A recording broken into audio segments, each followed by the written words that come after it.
Ny sabotsy fa 8 ny volana novambra lasa teo igny no nanaovana ny fanokafana ny top pitezany ho an'ny skoto ato amin'ny faritra Boeny ka teny amin'ny fiangonana FLM no nanaovana ity fanokafana ity. Fitao pitezany ho an'ny taona 7 sy ny 8 no natao ity.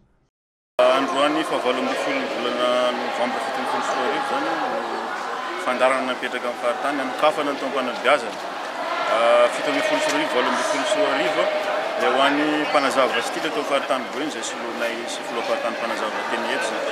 Raha tokony izy efa tany amin'ny volana oktobra sokafana fa noho ilay fepetra napetraka amin'ny fanjakana ny amin'ny aretina peste sy ny fepetra napetraka amin'ny fibepikambanany ihany koa ny amin'ny fitrovana ny fahasalamana ny amin'izay peste zay.